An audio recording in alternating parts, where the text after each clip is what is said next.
What is good, YouTube? Quinn Wade, basketball analysis, coming to you with a quick video. Today we gonna talk about Myles Turner possibly getting traded to the Boston Celtics, and it's gonna be interesting just because the Indiana Pacers are in a situation where they might lose Victor Oladipo. They got Malcolm Brogdon locked up long term. They got T.J. Warren locked up right now. They got Sabonis locked up, and they obviously got Turner under a contract, but they're stuck in no man's land right now, not being able to really make that move that can get them into championship contention. Even though they do have one of the better rosters currently constructed, I don't look at them as a championship team right now, and that could change depending on what they get back if they do trade Oladipo or if they do want to make a move and get rid of Myles Turner. They're going to run out of salary cap space. And even if they do decide to pay these players, they're not really known as one of the elite teams in the East. They're one of the best teams in the East, but I don't look at them as a championship team as currently constructed right now. Even though I do respect a lot of players on their team, they're just not right there right now. They're not there. And until we figure out what's going to happen with Oladipo, he's been rumored for the last couple of months, and he still hasn't been moved. Plus, he ended up getting injured, and he missed a whole lot of time. And when he came back, he just didn't look right. The athleticism wasn't there. The explosiveness wasn't there. The jump shot wasn't there. And that's a concern and that's a problem, especially when you're trying to move him and he's coming off the season that he had and the injury that he had. His value is at an all-time low. And that's something that they're going to have to figure out what they're going to do with at the end of the day, just because he is a valuable piece. And if you can't keep him, what can you really get in return to upgrade your talent? And this is all I try to tell people about trades. Most of the time, you're either trading to get something potentially great in the future, or you're trying to trade somebody to potentially upgrade so that way you can improve. And trading Victor Oladipo just to be trading him is not smart. It's stupid just because you're going to get worse. And if you can't get better and you're getting worse and you are in a situation where you got a lot of players that you have to pay, and once you pay them and you're locked into a roster that just isn't good enough to win a title, you're stuck. And you're in no man's land. And at the end of the day, that's the worst position basically to be in the NBA. Not terrible enough to get a top lottery pick and not bad enough to the point where you can't even get a top five pick, but you're good enough to get a good pick, but you're not good enough to get over the hump. And that's where Indiana looks like they're going if they can't figure out what to do with the talent that they have on this roster currently. Now, another thing is Myles Turner. This guy has been rumored to be traded for multiple years just because of the fit with Sabonis.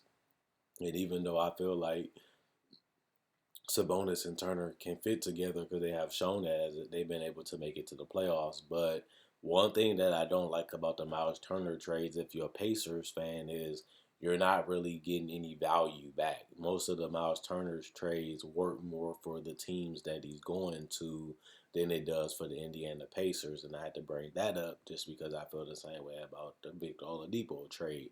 If you're trading for a guy like Myles Turner, you're trying to get something better if you're a Pacer fan. You're not trying to just trade Myles Turner because the fit don't work.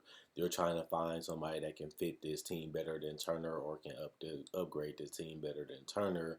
And that's the whole point of trading them. You're not just trading them just to get rid of them, just to get rid of them because that's stupid. You're going backwards. You're not going forward.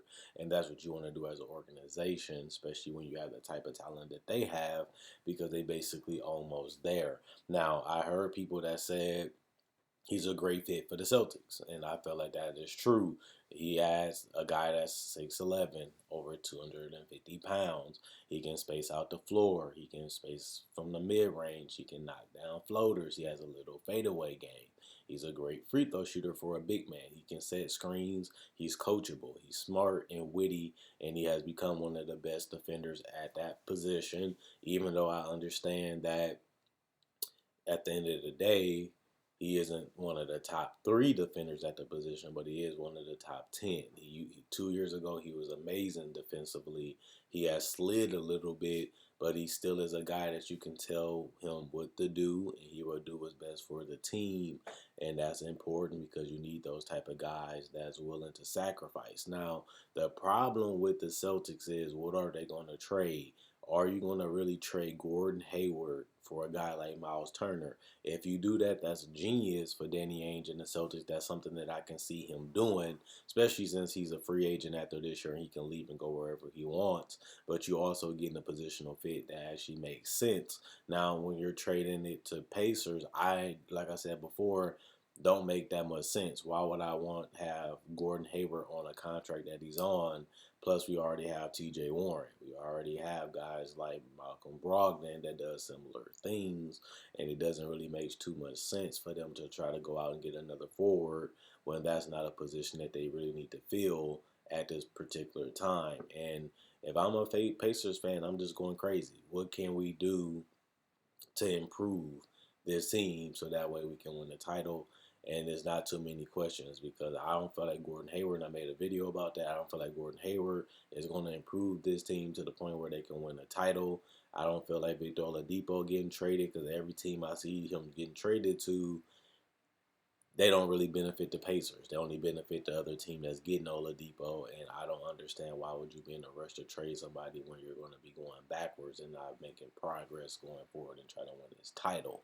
So I don't understand that either. So if you get Marcus Smart, that makes a little bit more sense because Brogdon is big and athletic enough to play the two, and he can handle the ball and he can play off the ball. And Marcus Smart is one of the better defenders in the league. Plus, he has shown throughout the years that he actually can facilitate and he can knock down spot up threes and even off the dribble threes. Now, this is the best time to cash in on Marcus Smart value because he had a fantastic season and he still is one of the top three, top four defenders in the entire NBA. And you really don't need him as bad if you're a Celtics fan, just because you still do have Kemba and you still do have this draft, which is loaded with point guards, so you can put them off the bench and you can fill a positional need instead of just having two guards that are exceptional. You can finally get an improved and better version of Theis, and that's how I feel Myles Turner is, a guy that can knock down the mid-range, knock down the three, switch and guard multiple positions.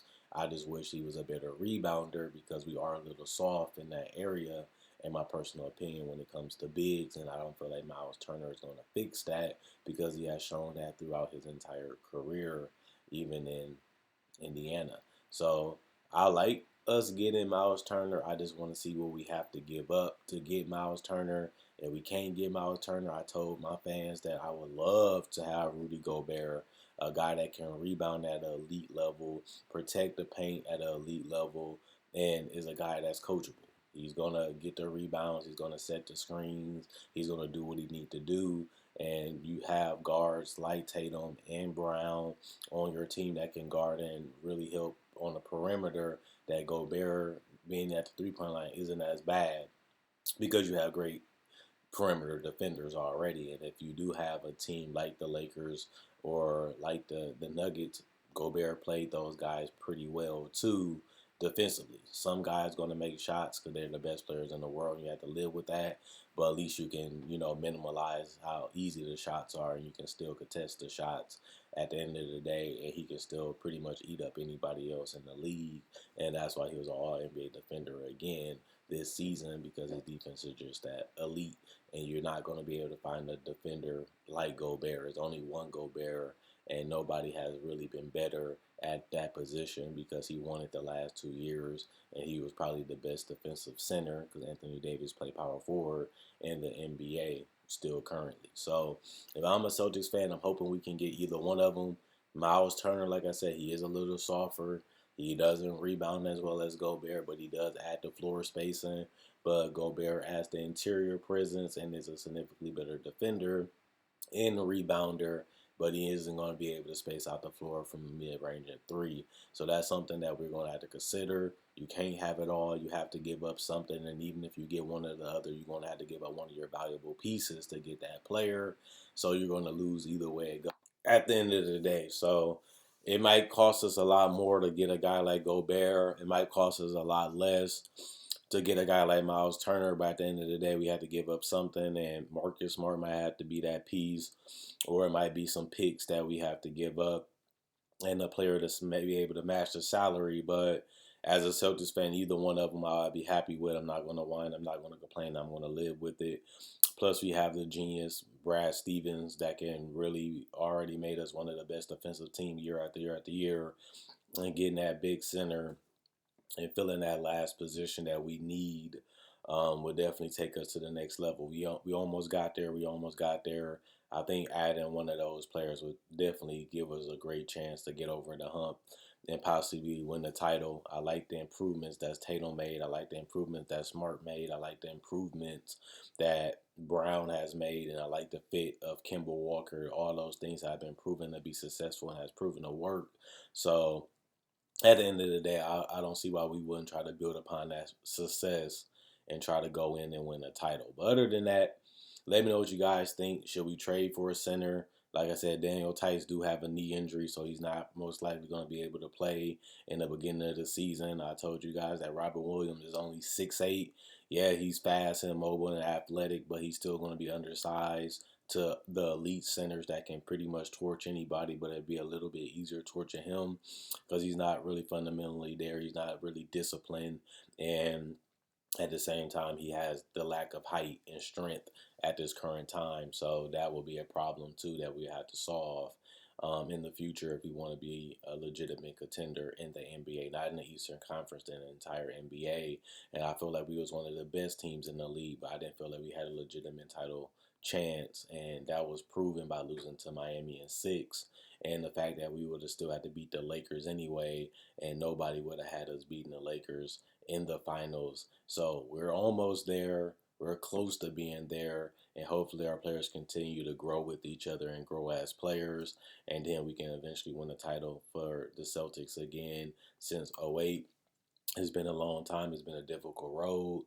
But we're almost there. Hopefully we'll be able to get it done and be able to pass the Lakers back up and be one title ahead of them again. And hopefully that's the goal that Danny Ainge has set out for us this season. So check out my website, analysisplayground.com. Link in the description comment section below. Check out my Facebook page, analysisplayground.com.